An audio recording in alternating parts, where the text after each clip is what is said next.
Hello everyone, this is Bobbin Threadbare and welcome back to Weaving Worlds. Today, I'm going to look at the rather troublesome issue of time travel and how to use it properly in stories. Specifically, I'm looking at how to use time travel in a setting, which can be much harder than writing a standalone story about time travel, since your characters may end up using time travel repeatedly and adding further complications to an already complicated story. Use diagrams. It is very much possible to create a time travel story with a logical flow, real stakes, and several interesting time periods, but making all that happen is going to take more work than if you were writing a story where everything follows a proper chronological order.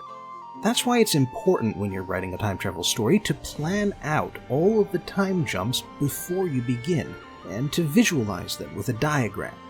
I know that not every writer creates outlines or timelines before they start writing a story. I don't use them myself. But when you have to keep track of your character's timeline and it's not the same as the setting's timeline, you can't just fly by the seat of your pants and expect your audience to keep track of what's going on. Aside from keeping your story straight, diagrams also help you out by giving you easy references for when you write another story in the same setting.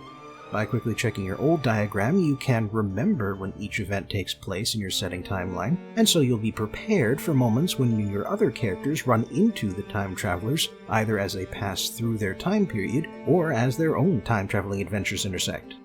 This can also help you remember how time travel works in your setting, and how that might interact with a second group of time travelers. Is it hard or easy? Another question to consider is just how easy or hard time travel should be in your setting. Now, I'm not talking about how many laws of physics your characters need to break or how much energy is required for a single leap. I'm talking about how much trouble the characters need to go through in order to use time travel within the context of your story. For instance, in Bill and Ted's Excellent Adventure, Bill and Ted use a time-traveling phone booth to leap repeatedly through time to visit different eras, and then they succeed at the climax of the film by having traveled back in time in the future and having prepared everything that they would need. That is easy time travel. On the other end of the scale is the Terminator. Skynet and the Human Resistance can only send back one agent each to kill or protect Sarah Connor. The movie doesn't make it clear why the two sides can't send back multiple agents to the same time and place, since they could do so from several points in the future, but ultimately those details don't matter. What matters is that we, the audience, see that time travel is hard, and because it's hard, there are only two time travelers. Then there's Back to the Future, which occupies a sort of middle ground between easy and hard. Time travel is shown to be easy at the start of each film, but then something happens to the DeLorean, and getting it to work again becomes one of the main conflicts of the film. This is particularly true about the first and third films. In the second one, the main issue is that Biff steals the DeLorean. Regardless, when time travel is hard, you can use it to set up your story's stakes and conflict. When it's easy, you should focus your conflict on something else, something that time travel can't easily fix. Diversify your periods. When your story features time travel, and if that time travel involves going back at least a decade into the past or future, you should remember to make full use of the opportunity by highlighting the differences between each time period.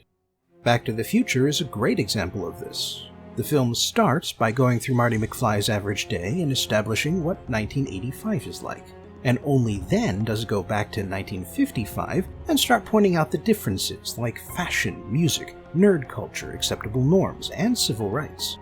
In the second movie, the future of 2015 was intentionally exaggerated, with things like hoverboards, automated homes, holograms, and some completely ridiculous fashion trends. The point is that when it came to the future, it was less important to be conservative and accurate, and more important to be different from the present. Now, with a lot of time travel stories, this advice is unnecessary. Part of the whole point of using time travel is to explore exotic time periods in the distant past and future. However, fantasy settings, even those settings that don't take place in medieval Europe, tend to be stuck in a technological rut. And the way people live in the present is the same as how they lived 10, 100, or even 1,000 years ago. The fact that nothing changes or To be specific, the fact that the setting creator doesn't want anything to change is a big part of the reason why time travel stories show up more often in science fiction, even though magic can do pretty much whatever you want it to. But when it's your setting, it's your rules. And so if you want time travel in your fantasy setting, remember to make each period the characters visit distinct. Choose one method and stick with it. This is the important point. When you decide how time travel works, make sure you pick one method and never, ever change it. And if you do change it, make sure that doing so is an incredibly big deal, like someone discovered how to break the conservation of matter big. For reference, when that happened in real life, it led to atomic energy and atom bombs. So make it about that big.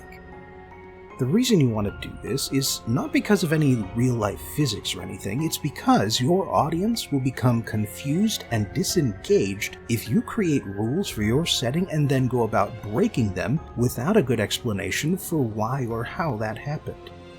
The suspension of disbelief allows your audience to suppose that the rules of reality work differently in your setting, but there still need to be rules. They can be unspoken rules, they can be loose guidelines instead of strict laws, and they can change during monumental events, but they always have to be present. So choose your method of time travel wisely, and write down how it works in a note somewhere so that you can refer to it later. And if you aren't sure which method would work best for your setting, I've got a few ideas that you might find helpful. The Camper's Creed. The Camper's Creed is take only photographs, leave only footprints.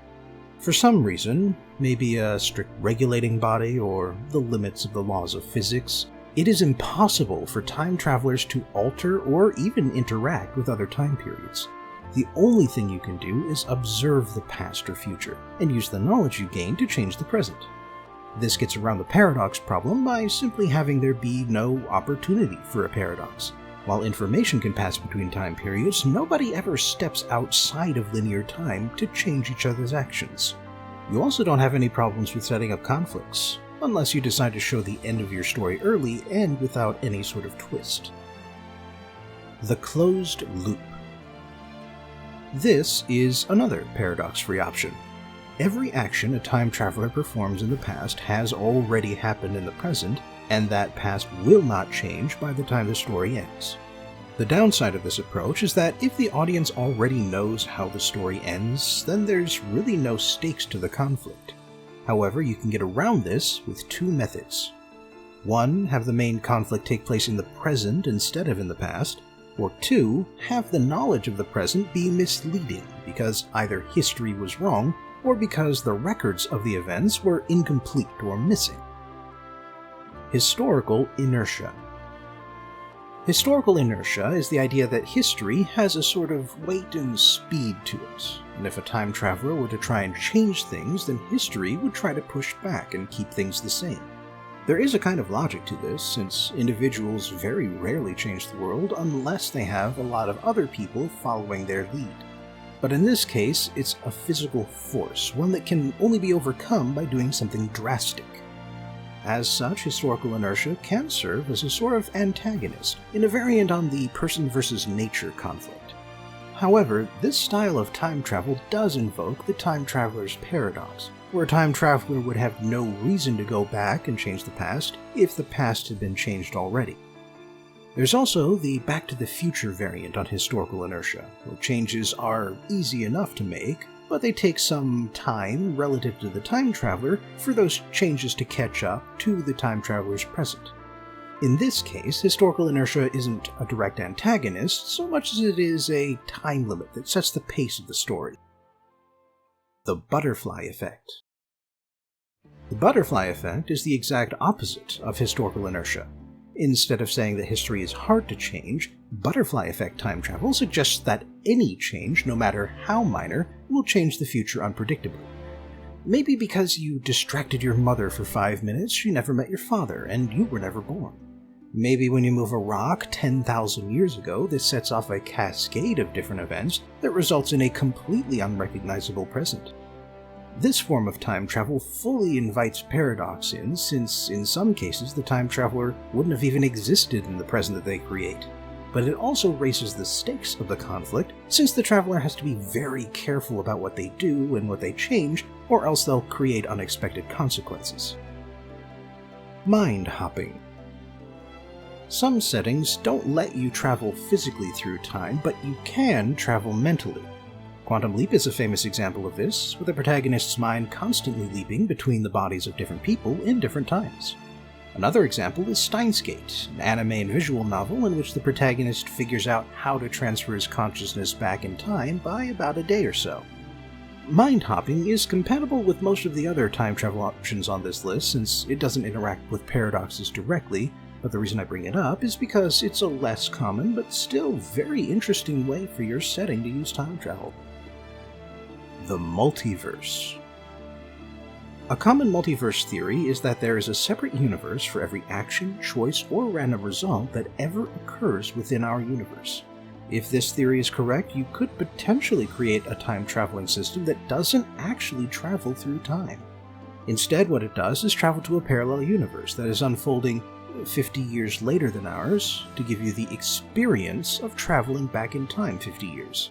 Everything appears to be the same, but any changes you make will affect the new universe rather than the one you're from. And if you go forwards in time to see the results of your changes, you're actually traveling to a third universe, in which those changes happened 50 years ago. Multiverse time travel completely sidesteps the time traveler's paradox by saying that everything is real and all possibilities exist simultaneously. However, this also robs your story of stakes, since your protagonist could simply step into a new universe where the conflict has already been resolved, or never was a problem in the first place. If you want to avoid this, be sure to make a universe, not necessarily the first universe, but a universe, the focus of the story. And whether it's because of compassion or because the time travel device broke, the protagonist has to care about this universe and solve their problem instead of letting multiverse theory solve it for them. The Rewind. A rewind is a very specific kind of time travel. You start at the present and then move back a certain amount of time, maybe a few seconds or minutes, maybe a day, or maybe a year. What makes a rewind unique is that time moves forward normally after that point, and the only change is within the mind of the time traveler. A rewind can be a closed loop like Groundhog Day or Edge of Tomorrow, or it can be more open-ended like in the video game Prince of Persia: The Sands of Time. In either case, rewinding essentially annihilates the original future, and therefore it both avoids any paradox and allows tension to build up the same as with any normal story. Although how much tension can depend on exactly how convenient the rewinding is. Time travel stories can be difficult to write well, but they certainly aren't impossible, and there are plenty of examples out there that you can draw on for inspiration. Time travel opens up all kinds of possibilities for stories that you can't tell any other way, so set yourself some ironclad ground rules and then find out for yourself what you can do with the format. Thanks for joining me again for today's journey into Weaving Worlds. Please like, share, and subscribe because that raises my visibility here on YouTube. Check out my other stuff if you have some time, support me on Patreon if you have some money, and I hope I'll see you again for the next video.